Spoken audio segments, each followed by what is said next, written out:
Soy Adolfo Alvarado Belloso en el conversatorio virtual sobre temas procesales que la Academia Argentina de Derecho Procesal realiza como TED de extensión universitaria para la maestría en Derecho Procesal, de cuyas aulas, de la cohorte número 2, egresó nuestro invitado de hoy, el profesor Claudio Cucinelli, magíster en Derecho Procesal y profesor de Derecho Procesal Penal en la maestría. Es docente antiguo ya en la Universidad Nacional de Rosario y además, como cosa muy importante, es abogado litigante, que es lo que estoy buscando por estas conversaciones sobre temas genéricos que quiero que les expliquen la gente a quienes les duele la injusticia que se realiza en la justicia. Yo recuerdo en este momento que la tesis magisteril de mi invitado de hoy, de Claudio Cucinelli, fue la relación entre proceso y opinión pública, entendiendo que siempre hay una suerte de interferencia, de influencias recíprocas, uno al otro y el otro al uno. En los últimos años es noticia importante, noticia diaria de programas televisivos importantes y no tan importantes, de la prensa escrita de todos los días. Es noticia importante la noticia judicial, lo que pasa en los tribunales, lo que piensan los jueces respecto de muchas cosas. Y yo creo que ese entretenimiento periodístico con las cosas de la justicia hace que los jueces escuchen o lean las cosas que se dicen y leen y se escriben acerca de ellos, y que haya una influencia recíproca muy importante. Yo quiero recordar que en los Estados Unidos, donde se juzga la existencia del hecho penal y la autoría del imputado se juzga por jurados, hay un tiempo razonable mediante el cual se extiende la deliberación. Supongamos a las 6 de la tarde del día del juicio, si no se llegó a un veredicto por unanimidad, como ocurre en los Estados Unidos, viene un señor a cargo del jurado, abre la puerta, dice que se terminó la deliberación, los levanta a todos, y en una pequeña buseta los lleva a todos juntos a un hotel, que por supuesto paga el Estado. Y en el hotel, donde van a estar los miembros del jurado esa noche hasta el día siguiente, que seguirán deliberando, en el hotel no hay televisión, no hay teléfono y no hay diarios. De modo tal, cuando el miembro del jurado que va de la resolución en ciernes todavía llega a comer, no puede hablar con nadie del tema sobre el cual va a deliberar mañana. Y cuando va a su pieza no tiene teléfono, insisto, televisión y diarios. Hay un medel que cuida que esto funcione así. Al día siguiente se levantan, desayunan, la buseta, otra vez al tribunal, entran, se encierran y ahora sí siguen deliberando hasta la hora final, que repetirán lo mismo si es que no han llegado a un veredicto unánime. Hay ciertos estados que tienen un plazo para hacer esto, tantos días, y si no se llega al veredicto, pues se sobresee el pleito, se llama otro juicio, otro juez y otro jurado, ¿no? Es decir, la impresión que yo tengo es que el jurado, el juzgador americano, no tiene la menor posibilidad de ser influenciado por la opinión pública, ni por su gente. No tiene teléfono, no tiene radio, no tiene televisión. Cosa distinta pasa acá. El juez del asunto importante está cenando y se encuentra con todos los programas televisivos de la televisión abierta argentina que se ocupan de su tema. Y abre el diario de hoy y el de mañana, y a primera plana y a título de tamaño de título catástrofe, el tema de hoy. Y eso necesariamente me parece a mí que influencia mucho. Por eso me ha parecido de la mayor importancia convocarlo a Claudio para que hablemos de este tema, que él lo tiene muy estudiado y su tesis versa sobre esto, ¿no? Claudio, bienvenido. Sos de la casa, así que te doy un afectuoso un afectuoso encuentro, un ingreso a este conversatorio, lugar de conversaciones, para que me empieces contando en la relación entre proceso y opinión pública, entre medios y justicia en general, ¿dónde es que se producen las mayores tensiones? Bien. A ver, primero quería hacer una reflexión inicial, sin perjuicio del agradecimiento público a esta invitación, que para mí es un tema que a mí me convoca de hace 20 años, y además de charlarlo con vos, me da mucho placer. Así que primero agradecimiento. Segundo, en lo que vos venías relatando con total crudeza y certeza, el juez es parte del público. Por lo tanto, si el juez es parte del público, no sale del marco de influencias que hay entre los medios, la opinión pública, y esa opinión pública que está conformada por los jueces, pero también por todos los estamentos políticos. Entonces, vos me preguntás dónde están las tensiones. La primera tensión en la que más nos afecta en el día a día es en lo que es la idea de proceso. Cuando nosotros tenemos un juez condicionado por la opinión pública, sabemos que cuando esa información es concurrente, es persistente, es agresiva y además está dando un anticipo de sentencia, lo que podemos hablar de sentencia mediática, condiciona a los jueces. Y como vos decías, como vos litigante, lo sufrimos muy a menudo. Esto se siente mucho, sobre todo, en la prisión preventiva. Nosotros más de una vez salimos de una audiencia de prisión preventiva diciendo, lo dejaron preso por la tapa del diario, no por lo que ocurrió o por lo que correspondía hacer. Y por otro lado, después nos introduciremos más en profundidad en el tema, pero por otro lado también, la influencia está, y yo decía, en los otros estamentos políticos. Las reformas procesales también son víctimas de esta influencia. No te olvides que hay una campaña permanente en los medios que uno no sabe o puede sospechar, pero no sabe a ciencia cierta de dónde viene la influencia. Pero la realidad, ¿cuál es? El medio condiciona la opinión pública condiciona también a las decisiones políticas, porque lo que la gente piensa, digamos que la gente es votante, y el político necesita de ese votante para resolver su continuidad en el poder. Entonces, hay un círculo ahí de relaciones complejas donde el medio condiciona o conforma la opinión, a su vez el medio condiciona el accionar de un poder del Estado y el político, a su vez, como poder del Estado, también condiciona al medio, porque no nos olvidemos, tenemos que ser sinceros, que hay solventan los medios de comunicación a través de pautas publicitarias elegidas de manera arbitraria, a veces sí, a veces no, pero la constante en nuestro país ha sido esa. Y además hay una afinidad política. Nadie va a discutir hoy que hay una afinidad política de determinados medios con determinados sectores. Entonces, todo lo que sale de manera constante, permanente, concurrente en distintos medios, llega a todo el público. Y eso conforma una situación de relaciones complejas que influencia, en definitiva, tanto en lo que los jueces tienen que resolver en una situación determinada, como también en lo que los legisladores deben votar o el Ejecutivo debe proponer con relación a las normas procesales que vamos a sancionar. Y obviamente lo estamos viviendo, lo estamos sufriendo. Vos lo venís batallando hace mucho tiempo con la reforma primero la del Código Civil y ahora del Código Procesal Penal, el Código Procesal Civil de Santa Fe.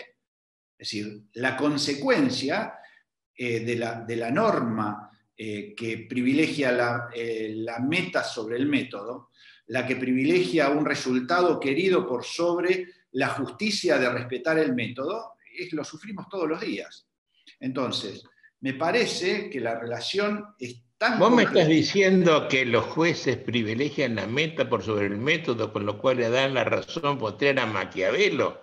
El fin justifica los Lo tengo medios. escrito hace 20 años, así que 18 años casi, te diría, del año 2002. Privilegian totalmente el fin y no el medio, que es el método. Pero eso es naturalmente perverso. Es absolutamente perverso porque además creo que muchas veces, mira, una vez discutía con un camarista penal por qué había resuelto determinada cosa si era absolutamente arbitrario lo que habían hecho. Y me dijo lo siguiente, textual: yo no puedo abrir esa ventana porque si no por esa ventana entra un montón de otros planteos iguales al tuyo. Entonces ahí te estoy explicando no solo que privilegian el fin, que era, a su vez es perverso porque se autoprotegen. Es su comodidad, protegen su comodidad. Están tratando de proteger su situación y no resolver en función de la legalidad, y mucho menos de la justicia. Mira, yo siempre discuto, o por lo menos planteo, no sé si discuto porque en los ámbitos donde uno a veces discute, estamos todos de acuerdo, pero me parece que cuando pretenden resolver, están cuidándose más la espalda que dando un resultado de justicia. Y podemos discutir lo que es justicia, ¿no? Pero lo que yo siempre sostengo es que la justicia del caso es respetar el método. Y el método me exige, la idea de proceso, afirmación, negación, pero sobre todo igualdad de partes y contradicción. Y con un juez imparcial. Eso no se da, al menos en Santa Fe, a pesar de que tenemos sistema acusatorio desde hace muchísimos años, ¿no? No se da. ¿Estamos de acuerdo en eso que no se da? No se da, no se da. ¿Por qué no se da? Peor. En algunos fueros peor. ¿Por qué no se da? Mirá, en tu opinión. No, para mí no se da por distintos motivos. El primero es, creo que hay una falsa creencia o un error científico que tiene que ver con adoptar una doctrina que tiene que ver con darle facultades excesivas a los jueces. Primero, tiene que ver con el activismo. Podemos discutir el activismo, podemos discutir a nivel científico, pero además hay un montón de cuestiones que tienen que ver con el establecer una solución con relación a lo que va a repercutir el fallo o la decisión en el exterior, en el medio, al otro día, en la posible estabilidad del juez. Mirá, hace unos años estuvimos en Mendoza cuando se incorporaron una serie de normas nuevas, y vos también estuviste, sobre oportunidad y demás en el Código Penal. Y estábamos hablando de esto, y yo me acuerdo haber llevado una pila así de noticias periodísticas donde a los jueces los estaban masacrando en todas las primeras planas de los diarios. ¿Y por qué? Porque en definitiva no habían resuelto acorde a lo que hoy el medio esperaba. Y eso da una respuesta a los legisladores que tratan luego de establecer normas contrarias al sistema de derechos humanos y demás. Pero ¿cuáles eran esas noticias? Lo largó y fue y delinquió de nuevo. Claro, lo que pasa es que el juez juró por la Constitución y la ley. Y si la ley le indica que cumplido determinado plazo, teniendo buena conducta, tiene que darle la libertad condicional porque su pena no es necesario que la cumpla porque ya se comenzó a resocializar, ese juez, si no cumple esa norma, está violando la Constitución y su juramento. Y además no es un sujeto que pueda adivinar el futuro. Es decir, si el sujeto salió con informes médicos, multidisciplinarios, que le avalaron la decisión judicial posterior. Entonces, uno tiene que hacer futurología siendo juez. Entonces yo me pongo en el lugar del juez y digo, no es fácil tampoco. No es fácil, pero también me respondo. Para eso juraron, y lo lamento si no es fácil, porque tampoco es fácil ir a la guerra. Y el que va a la guerra sabe que se enfrenta con otro armado y que puede morir. Y esa es la función del juez, como la función del fiscal. Tienen que cumplir. Porque a ver, mi opinión ya de muchos años, ¿no? Años atrás, vos sabés que yo entré al Poder Judicial en el año 1956 al fuero penal. Estuve 4 años de mi vida dando vuelta por allá, era sumariante. Bueno, y nunca me gustó lo penal, pero lo viví y sé de qué se trata. Y yo recuerdo que eran jueces juiciosos, serenos. la ley de partidos habla de la secular mansedumbre del oficio, ¿no? Eran jueces mansos, jueces proclives a hacer cumplir la ley. Y si les costaba, les costaba. Y si el diario se ocupaba de ellos, pues se ocupaba. Era otra judicatura. Con los años he visto dos cosas. Primero, cuando se cambia el sistema de inquisitorio, pasa a acusatorio, se hace un giro de 180 grados, el cargo judicial habrá cambiado sustancialmente. Y el juez antiguo, el que era fiscal antes, con la mentalidad de fiscal del sistema inquisitivo, y que era antes juez de instrucción, con la mentalidad de juez de instrucción investigador propio del sistema inquisitivo, ahora pasó a ser juez de garantías, por ejemplo, o juez de juicio en un sistema acusatorio. Cuando eso ocurrió, nadie lo preparó filosófica, política, ideológica, jurídica y moralmente para hacer el cambio tan radical. No se trata de cambió el sistema, no, cambió todo. Cambió la forma de ver el mundo, el delincuente, el hecho, cambió el derecho penal. De un derecho penal de autor, Lombroso, pasó a ser un derecho penal de tipo, el de Jiménez de Azúa, y es un derecho penal de víctima, de Rodríguez Manzanera, es otro derecho penal. Y los jueces no fueron preparados para eso. Yo estoy convencido de eso, ¿no? Sobre todo cuando veo los jueces en otras provincias. Acá hay algunos que realmente han tenido una buena preparación, porque acá hubo buenos docentes de derecho penal desde hace muchos años en Rosario. Pero además veo otra cosa, veo miedo. Veo jueces timoratos, jueces que no se animan a hacer ciertas cosas y le dan vueltas tortuosas a la resolución para terminar haciendo lo que no tendrían que hacer. Y ahora sí lo que vos acabas de decir. Si vas a la guerra, vas a la guerra. Si sos juez, sabés a qué tenés que enfrentarte. Y si no, hace otra cosa. Pero no lo hacen a eso, ¿no? Y eso ha conspirado con nuestro poder judicial, pero no solamente contra el nuestro, en América Latina. Sí, obvio. Si vos ves un programa por internet, por YouTube, se llama Legis Perú, todas las noches ves un juez en Lima que pone 36 meses de prisión preventiva para ver si te puede poner preso o no. Cosa de ese grado de perversión, y nadie dice nada, y miramos todo por otro lado. Sí, a ver, yo lo que estamos diciendo vos y yo esto. Hacemos nuestra catarsis entre nosotros. No, pero la realidad es que, a ver, el sistema acusatorio, por lo menos en la provincia de Santa Fe, en la Ciudad Autónoma de Buenos Aires, en la provincia de Neuquén y en algunos, en Chubut, en algunos lugares donde se ha reformado el sistema y están en el camino y tratando de tener una vigencia de un acusatorio puro en materia penal, hay de todo. Hay muy buenos jueces y hay otros que no son buenos por todas las causales que vos mencionabas. Yo creo que es mucho más grave en el fuero civil, es mucho más grave.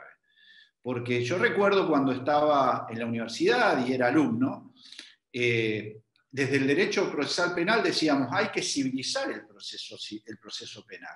Hay que ir hacia un proceso de partes, donde las partes sean iguales, donde un juez sea imparcial.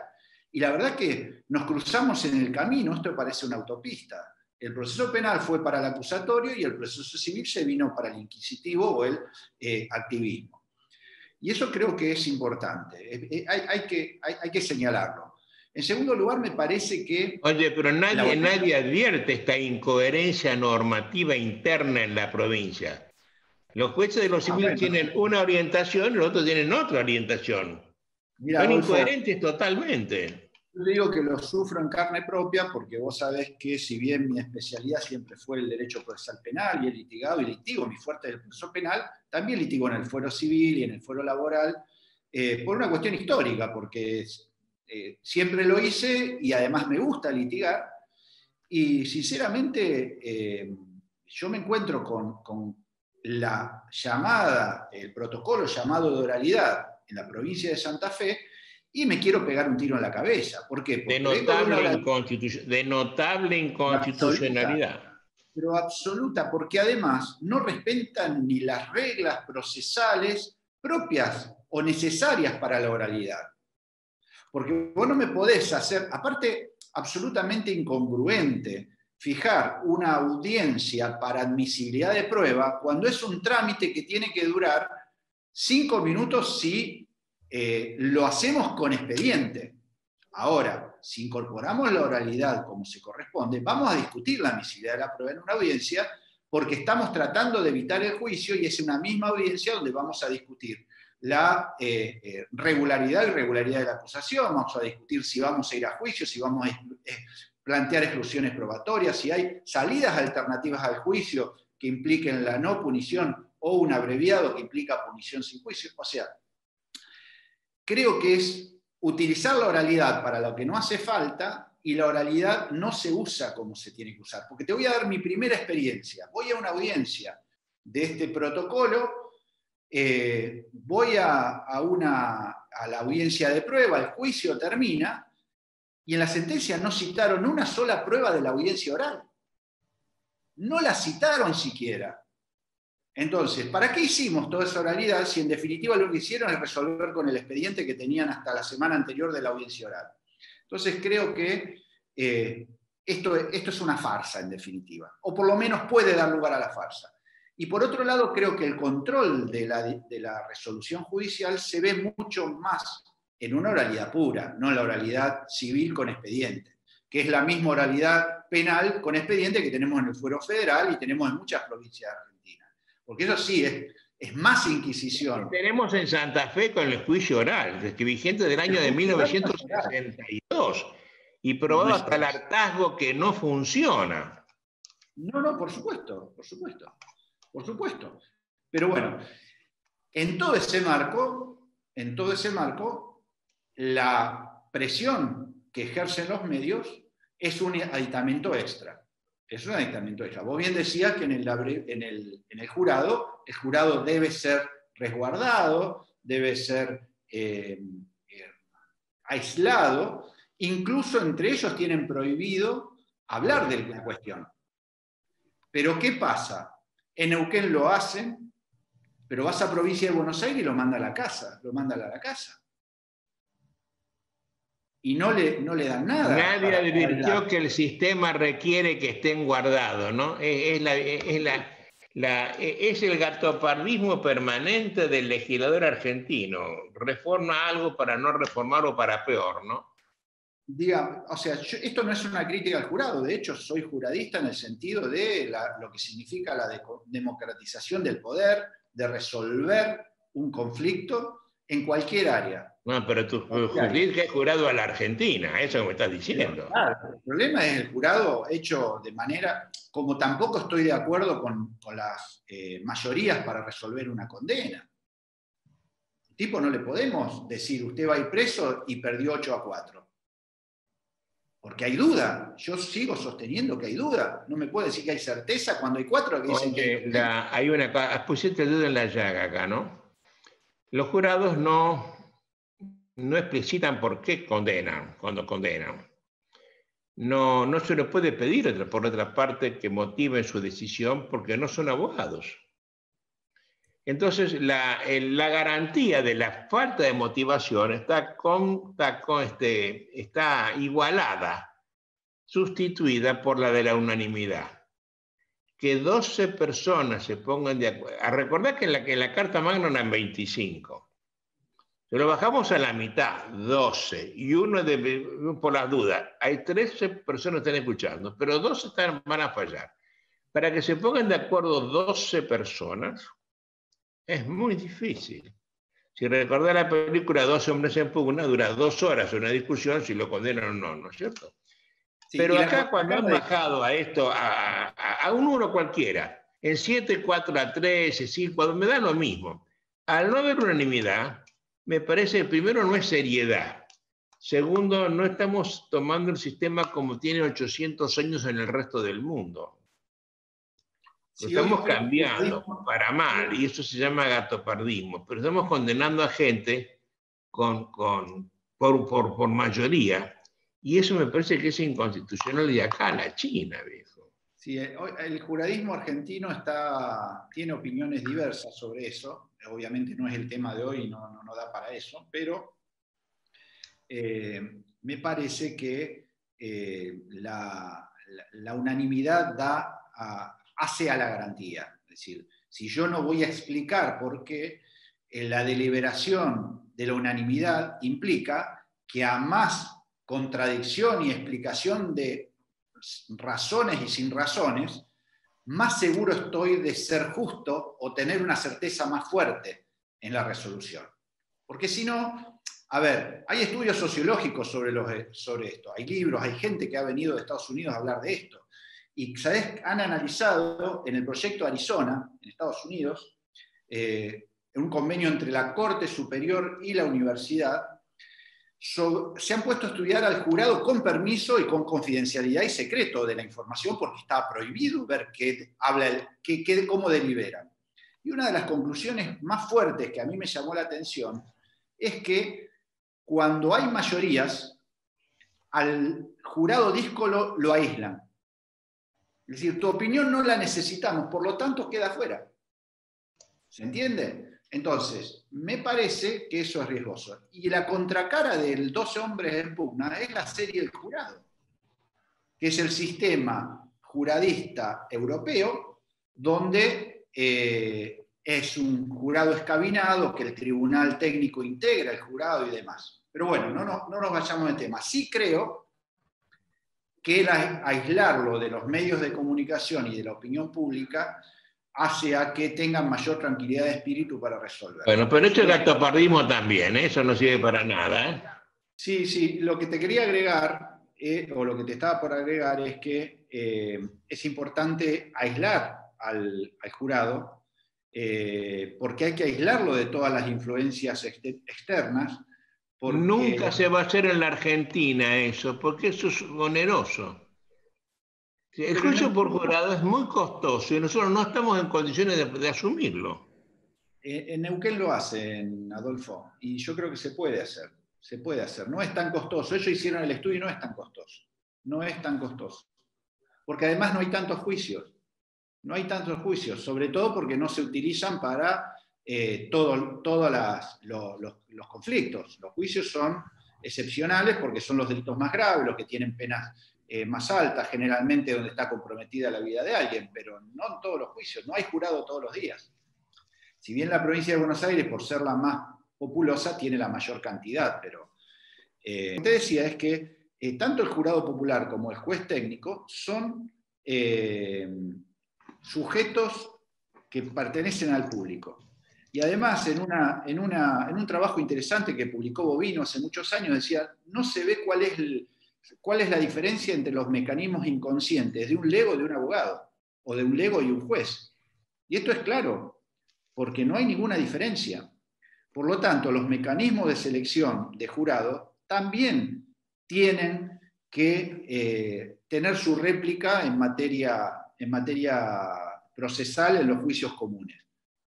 Recordemos que siempre hay en los juicios un proceso de selección previa del jurado. Y es ahí donde se determina si la persona puede tener algún tipo de prejuicio para ser juez o jurado en ese caso, en ese proceso. Pero al juez no lo vamos a someter a este tipo de selección anticipada, pero sí tenemos que buscar a través de vías como el temor de parcialidad, como forma de establecer la posibilidad de recusarlo. Y yo hablo de temor de parcialidad y no de una lista larga de hipótesis de imparcialidad, porque la verdad no hay un límite para establecerlo, porque basta con que yo determine que se pierde la imparcialidad por cualquier vía para que yo pueda recusar a un juez. Y puntualmente con esto, creo que más allá de perder imparcialidad estricta, yo creo que se pierde independencia.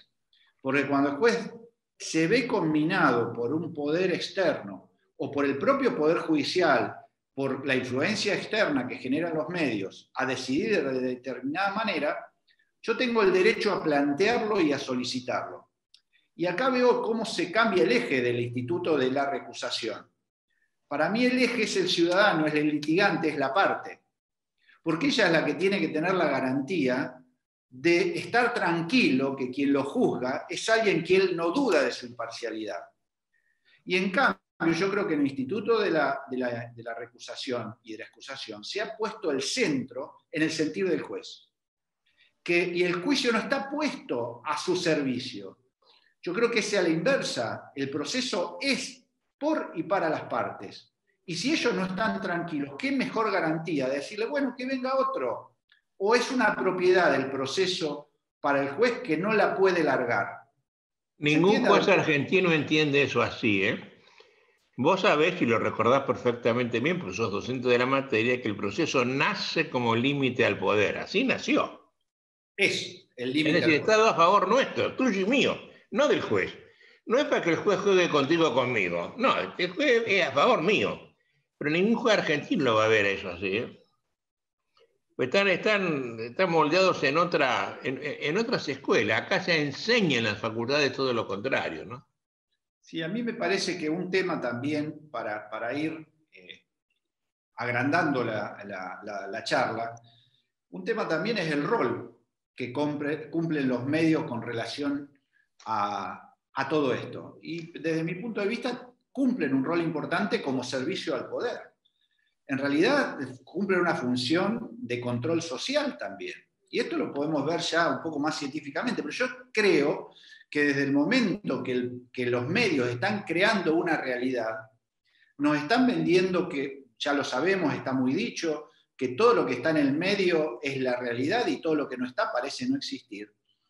Esto significa que al crearme una realidad, meterme sistemáticamente en todas las primeras planas, en todas las redes sociales, en todos los medios de comunicación, determinada situación, hace que me condicione. Y, por ejemplo, generan situaciones hasta de esquizofrenia.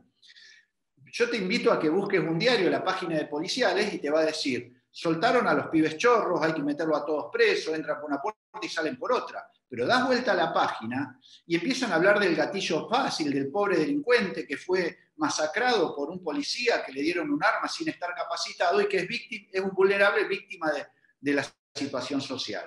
Entonces yo eso lo tengo que mostrar porque en definitiva eso condiciona la opinión pública y va a condicionar no solo la opinión que la opinión pública tenga sobre el juez y su accionar, sino también va a condicionar lo que el legislador haga sobre la legislación procesal y sobre la legislación penal. No nos olvidemos de las leyes Bloomberg.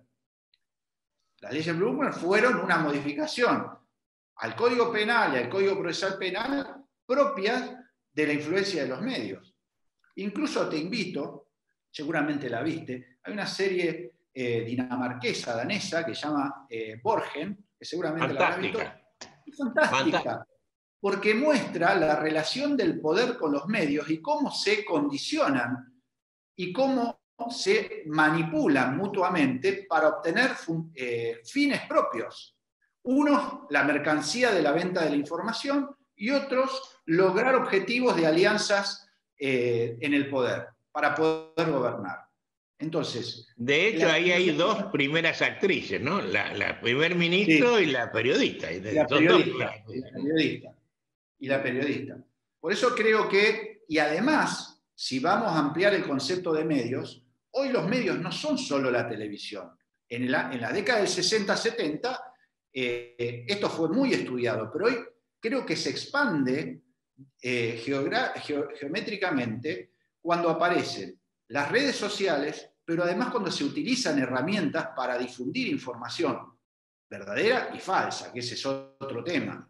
Los trolls, los fanáticos, el hombre masa considerado como aquel que no piensa pero que persigue un mismo fin sin pensar, y que lo hablábamos el otro día, lo dibujó o lo mostró mágicamente Humberto Eco. Son legiones de idiotas que tienen el derecho a opinar en las redes sociales lo que se le ocurra. Pero no es el problema que tengan derecho a opinar. Yo creo que cualquiera tiene derecho a opinar. El problema es que lo que dicen puede ser una mentira absoluta, puede ser una mentira con una intención de deformar la realidad, o puede ser realidad.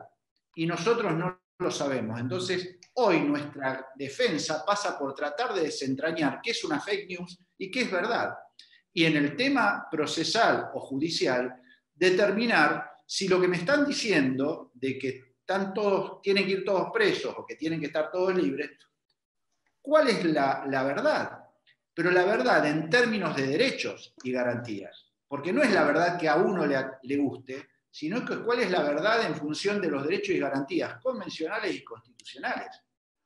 Porque es muy fácil decir salen todos en masa, o es muy fácil decir tienen que ir todos presos, cuando no me explican, porque ahí empieza a funcionar como un mecanismo de desinformación. Cuando yo masifico la información y soy tan consistente y constante en una información errónea, lo que hago es desinformar. Y ahí entramos en el derecho de la gente a ser informada correctamente. Porque no solo me están generando una Explícame, opinión. por favor, cómo funcionan los mecanismos de desinformación. Mira, la realidad es que la información es un derecho del ciudadano. Ya no es solo un derecho. Y no una entidad al servicio del político de turno.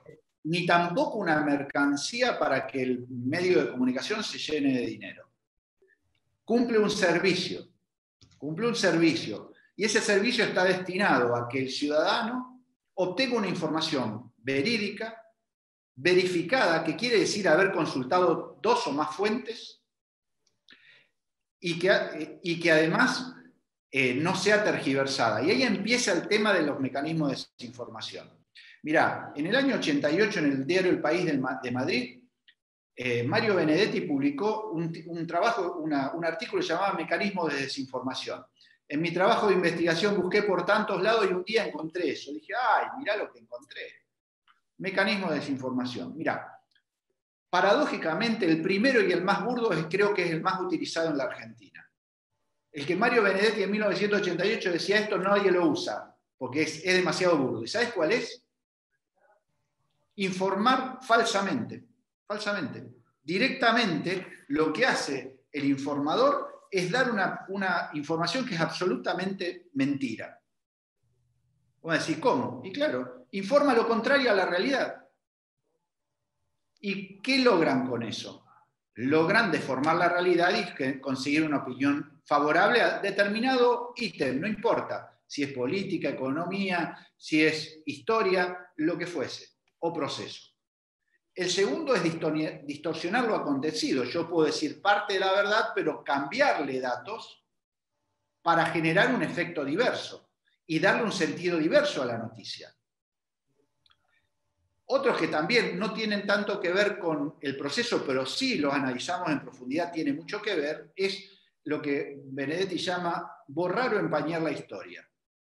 Si yo no, vamos a trasladarlo al proceso, si yo no cuento lo que es el pasado inquisitivo de nuestro país en materia procesal y de dónde venimos, que venimos de la Inquisición católica, que las partidas eran normas inquisitivas y que los procedimientos en Argentina fueron todos inquisitivos hasta que comenzaron los últimos años procesos de reforma, no nos vamos a dar cuenta que hoy lo que nos quieren vender, como por ejemplo el último proyecto de reforma a la justicia federal que presentó este gobierno, que en realidad era mostrar cómo acentuar la Inquisición, porque era agrandar el sistema inquisitivo con el sistema feudal de jueces, con un proceso absolutamente secreto, con un proceso no acusatorio, pero me lo vendían como el paradigma de lo moderno. Entonces, si yo no explico la historia, tampoco voy a poder proyectar, hacer una perspectiva de lo que quiero lograr. Y ese es otro problema. Y también hay un montón de métodos más de desinformación, como por ejemplo poner un título diferente al contenido de la noticia, por ejemplo, en los medios que ponen en la pantalla un graph, o en el diario que ponen un título y después el interior de la nota dice otra cosa. Pero lo importante es lograr la atención. Entonces se juegan ya otros temas que tienen que ver con la profesionalidad y con la ética periodística. Este es otro gran tema en Argentina. En Argentina no hay códigos de ética.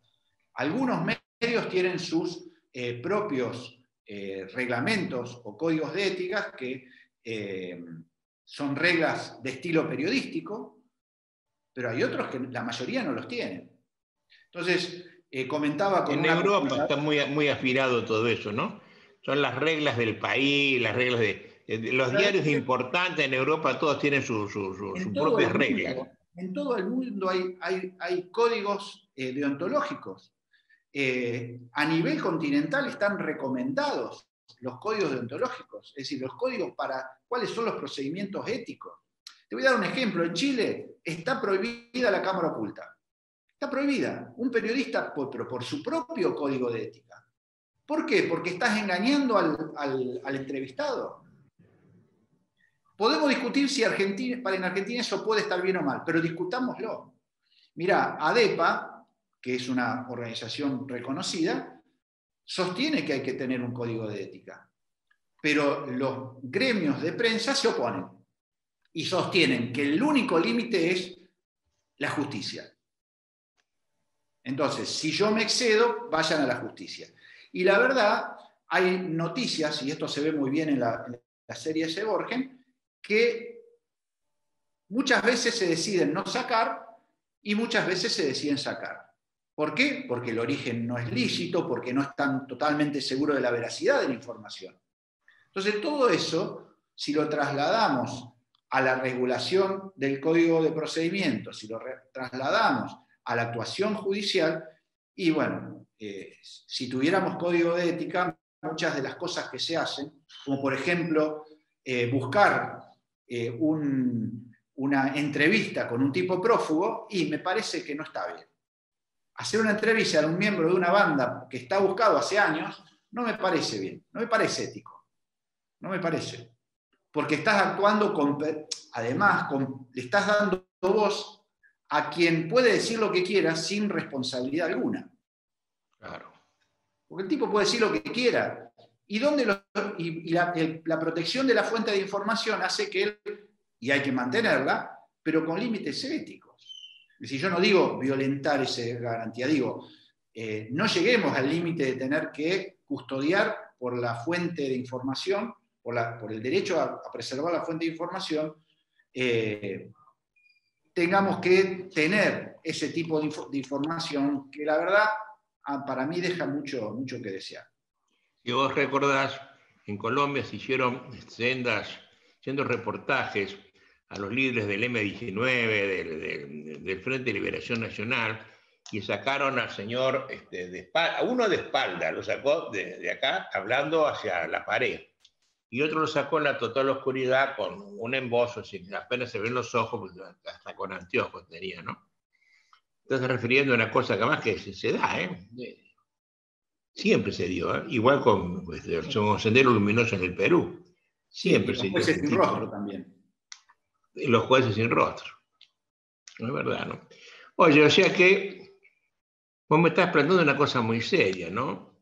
Nosotros enseñamos en nuestra maestría que el control es bastión de libertad y no medio de control social. Mira, ahí pusiste el dedo. Se podría controlar la sociedad procesalmente hablando a través de la información periodística dirigida hacia un sector especial. Mira, a mí se me ponen los pelos de punta cuando reviso y repaso mentalmente dónde surgieron las teorías más fuertes en materia de comunicación. Y fue en la época de los más absolutos totalitarismos, fueron en la Segunda Guerra. Fíjate, la primer gran teoría que se analiza sobre la comunicación y cómo influye sobre la comunidad, sobre las personas, fue la que llamó teoría hipodérmica, año 40.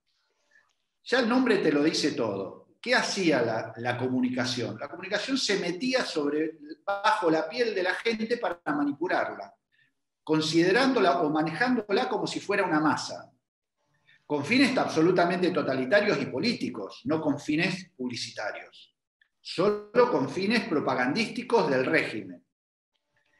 Y se aprendió a partir de eso cómo manipular a la gente. No tenemos que recordar lo que fue el nazismo.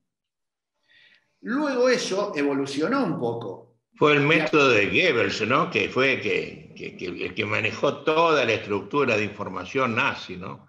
Oye, pero en la Argentina pasó lo mismo, ¿eh? Acá hubo un señor de apellido Apolt, que en los años 50 manejó a su piacere toda la información pública. ¿Vos te acordás, señor Apolt? Las cosas No, yo no. la importancia que tenía. Soy muy joven, Adolfo, soy muy joven para acordarme. Pero, sin embargo, buscá el nombre Apold, A-P-O-L-D, vas a encontrar quién fue y todas las cosas que hizo el periodismo argentino. Estamos hablando de Argentina del año 48, 49, 50, ¿eh? Copiado del régimen de Goebbels. Estás hablando de una cosa que es muy común en la Argentina. Bueno, ahora hay canales televisivos que se dedican a eso. Vos sabés que yo veo mucha similitud, mucha similitud. Fíjate que cuando surge esta teoría, paralelamente o casi consecuentemente, en los Estados Unidos aparece una teoría que llamó el funcionalismo. Es decir, cómo los medios se dan cuenta que manipulan al hombre, cómo el manejo de la información manipula al hombre, y al manipularlo, lo controlan socialmente. ¿Pero qué se dan cuenta? Que además de manipularlo políticamente, me sirve a los fines comerciales. Y dicen, yo puedo dar una doble respuesta a través de la información. Una con la publicidad y el anunciante y otra con las necesidades del partido político gobernante. Y de esa manera yo puedo producir consenso y hacer que el medio de comunicación y la comunicación en sí sea funcional al sistema, porque me sirve para los fines de control social. Entonces esto es terrible. Por eso yo soy muy partidario de una teoría que aparece en esos años, que es la teoría crítica de la Escuela de Frankfurt, que nace en 1946. ¿Qué dicen? Se dan cuenta, parte de la idea de una sociedad industrializada, con un hombre en masa, que es manipulado, que se le meten bajo la piel y que lo condicionan y lo manejan. Y se da cuenta que esta forma de manipular la información aniquila la forma de pensamiento crítico. Es decir, aniquila la capacidad de razonamiento del pueblo. Entonces, como contrapartida o respuesta a esta teoría, dicen, hay que generar en la ciudadanía, en la gente, la posibilidad de tener el pensamiento crítico. Y para eso, los medios tienen que favorecer la libertad de pensamiento y darle distintas opciones para que empiecen a ver cuál es la realidad y puedan analizarla desde los distintos sectores. Esto surge en definitiva como una respuesta de las teorías de la comunicación a la idea de dominación. Es decir, había una idea de dominación a través de los medios que se rompe a través de la teoría crítica. Y me pareció genial, porque es lo que está pasando. Es lo que está pasando. Incluso después aparece otra teoría, que es la teoría de los mass media o de los medios masivos de comunicación, que es de un profesor canadiense, Herbert McLuhan, que habla de que el medio es el mensaje. ¿Qué significa? Que el medio de comunicación transformó de tal manera la vida de la gente que ya no importa cuál es el contenido, porque el medio en sí mismo cambió la vida de la gente. Pero apunta a otra cosa, no al condicionamiento a través del poder. Pero esto también es aplicable ahora, porque las redes sociales y el celular inteligente nos cambiaron la vida. Ya no es solo la televisión, que todo el mundo, lo que le llamábamos la caja boba. Vos te acordarás que a la hora de almorzar, si tenías un televisor prendido, nadie hablaba. Bueno, hoy tenemos esto y nadie habla. Y además lo llevamos todo el tiempo.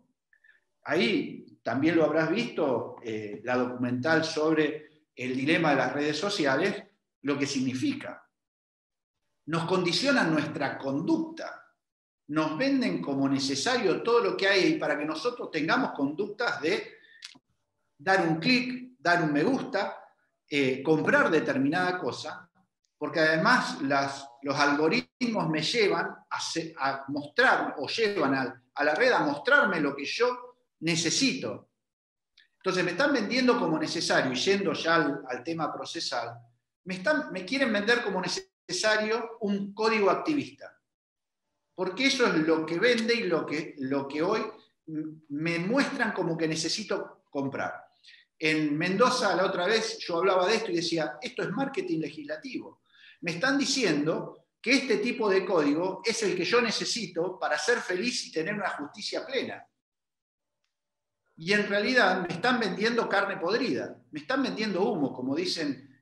Todo lo contrario. Me están vendiendo humo.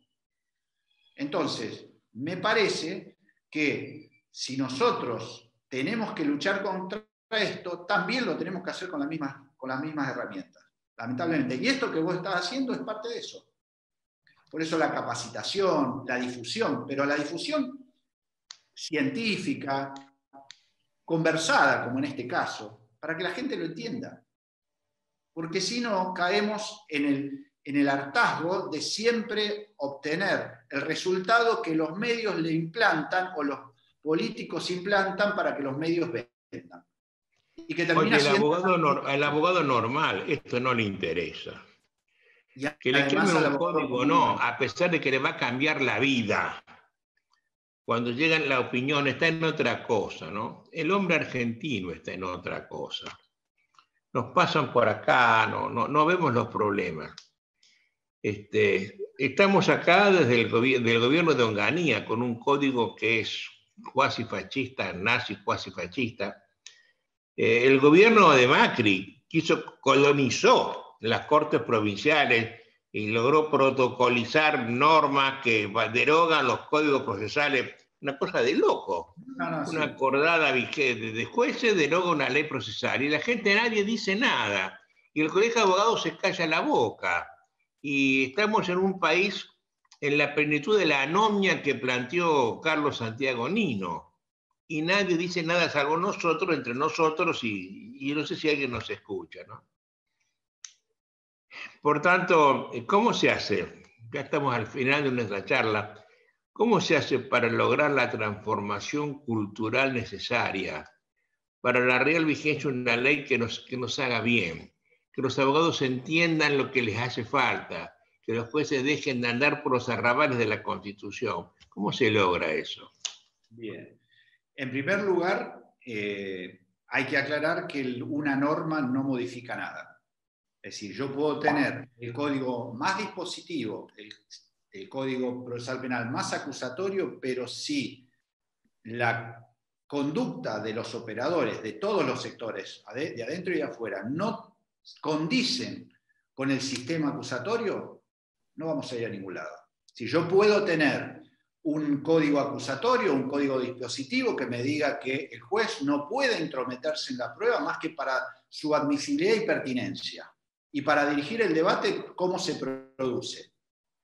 Pero si, a pesar de tener esa norma, el juez pregunta, se mete en el interrogatorio de los testigos, o como pasa en muchos códigos, sobre todo en algunos códigos, últimos códigos en provincias de Argentina o en Latinoamérica, donde los abogados me dicen, cuando damos los cursos y los posgrados, que con la excusa de la pregunta aclaratoria abren una autopista de pregunta a los jueces. Entonces, por más que tenga un código acusatorio o un código dispositivo, el operador lo destruye. Entonces, vos me dirás, me dicen siempre, pero una pregunta aclaratoria. Mira, creo que el punto central está en la introducción o no de información. Si la pregunta que hace el juez lleva a que el testigo introduzca información válida para resolver el conflicto o aporta un dato para el conflicto, la pregunta hace que haya perdido imparcialidad, porque se posicionó del lado de una de las partes necesariamente. Oye, está muy bien dicho. Te voy a pedir que lo repitas a eso para que le quede al que lo esté escuchando. Repetirlo porque es muy importante. Cuando el juez se esconde para preguntar en la pregunta aclaratoria, el problema está... Cuando diciendo que es aclaratoria introduce a través de su pregunta y en una respuesta información que aporta al conflicto para cualquiera de las partes, acá no importa. Cuando el dato suma al acervo probatorio que va a valorar el juez, deja de ser imparcial. ¿Por qué? Porque se metió en la camiseta de una de las partes, porque necesariamente para preguntar tiene que ponerse desde un lugar, porque ninguna pregunta es neutra, toda pregunta busca una respuesta que espera, o la no esperada, y eso significa ponerse la camiseta de una de las partes y perder imparcialidad, que es parte de la imparcialidad. Entonces, ningún código puede tener preguntas aclaratorias. Lo máximo que puede hacer un juez es decirle, acérquese más al micrófono, dirigir el debate, hacer callar a uno que no se calla, llamarle la atención a otro, conceder la palabra y resolver, pero no preguntar, porque las preguntas no le corresponden a ellos, sino a las partes. Y si alguno se olvidó, vuelvo al principio. Tenemos que respetar el método. Entonces, si el método es preguntar a las partes y el juez no puede perder su rol de imparcial, ganará el que mejor pruebe. Y esas son las reglas de juego. Porque si no, volvemos al fin justifica los medios, volvemos a la tortura que fue justificada de esa manera. Está bien. Por hablar de la verdad, que creo no es posible que sea alcanzada en un proceso, obviamente. Más que un grado razonable de certeza, salvo que seamos dioses, no lo vamos a saber nunca. Oye, Claudio, me encantó este final, me parece un buen final para esta charla. Además, has puesto el dedo en la llaga con un buen consejo por el abogado que nos está escuchando, ¿no? El concepto de imparcialidad ha quedado en el olvido. El concepto de imparcialidad de juez activista es no tener interés crematístico en el problema. El nuestro es mucho más importante, es no tener prejuicio y no tener identificación con el problema, hacerse dueño del problema, comprarse el problema. Yo no quiero un juez que sea el buen juez Mañón, Robin Hood y Sherlock Holmes. Quiero un juez que sea juez. Que no subrega la parte, que no ayuda. Cuando ayuda a uno, desayuda al otro y deja sin juez, ¿no? Claudio, estoy encantado con esta charla. Aprendí de ella. Adolfito, aprendí teorías que no las conocía. Te dejo un minuto para que hagas un mensaje a tu gente. Sí. El gran dilema que tenemos hoy de las reformas procesales está en luchar entre la transformación cultural o seguir el activismo judicial. La transformación cultural no se logra de un día para otro, decía, no alcanza con un código, todos debemos pensar en acusatorio, como dice Binder, y todos trabajar para el acusatorio, tanto desde los operadores judiciales como desde los legisladores. Y esto no es un trabajo de un día para otro. Tenemos que persistir e insistir en las conductas acusatorias para que sea una costumbre y que luego de más de una década esa costumbre genere una nueva cultura. La cultura del acusatorio. Va a llegar un día, o debería, o deseo que llegue el día, donde nadie se pregunte, ¿es necesario que un juez pregunte en la audiencia? Porque nadie lo asuma como posible. Y ese va a ser el día que logremos el acusatorio con una transformación cultural de verdad. Claudio, un abrazo fuerte. Gracias por la compañía de hoy y hasta siempre. Nos seguimos viendo. Gracias.